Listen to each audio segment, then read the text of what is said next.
What's up, everyone? Welcome to another episode of Movie Scene. I'm your host, Chris Giddens. Today we have the films of Stanley Kubrick, arguably the greatest filmmaker of all time. He had a level of perfectionism that prevented scores of other artists from completing even a single work.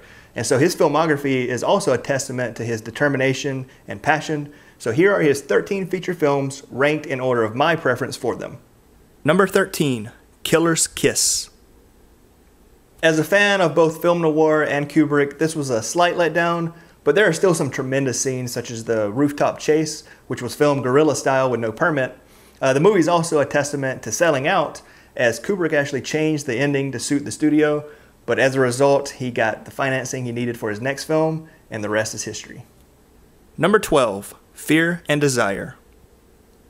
It's no surprise that an older Kubrick hated this debut feature that he made at the age of 24, but I still enjoyed it. It's awesome to see glimpses of the master honing his skills and technique and style. If you look close enough, you can see the genius of what was soon to come. Number 11, Lolita. The only post-50s Kubrick that I've only seen once, and I watched it at a time when I was devouring the films of Peter Sellers, so this is just one that I need to revisit before giving a more nuanced response. Number 10, Spartacus. A great movie with some excellent performances, but often lacking Kubrick's touch and vision as he was a replacement director.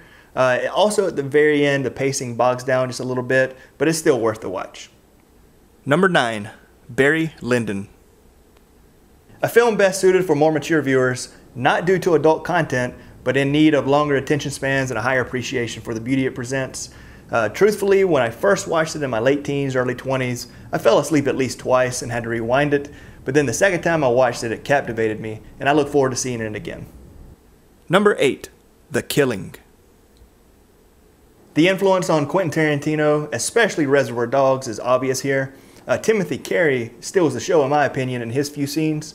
I would have loved to have seen a follow-up prequel involving his character. One negative is the voiceover narration, which was the result of studio interference, again, against Kubrick's wishes.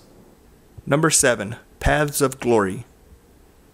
It's hard to believe that anyone could make such a powerful and stunning film before the age of 30, or that this film is over 50 years old, as it looks better than most films made now or since then.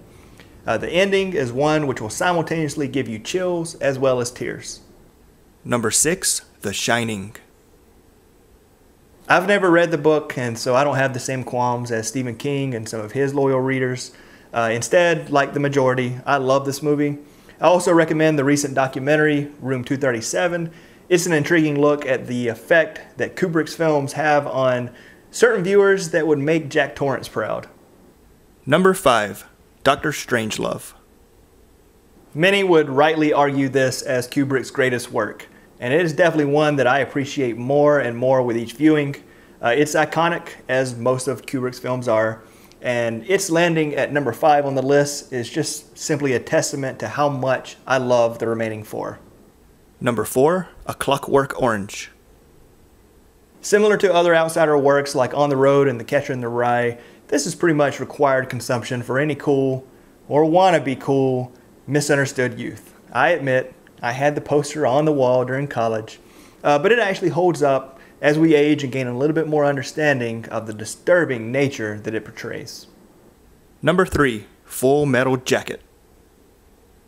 The first Kubrick film that I watched, and at an age that I'm sure many would find very questionable. When I was younger, like many, I preferred the first half, mainly due to R. Lee Ermey's performance, incredible performance.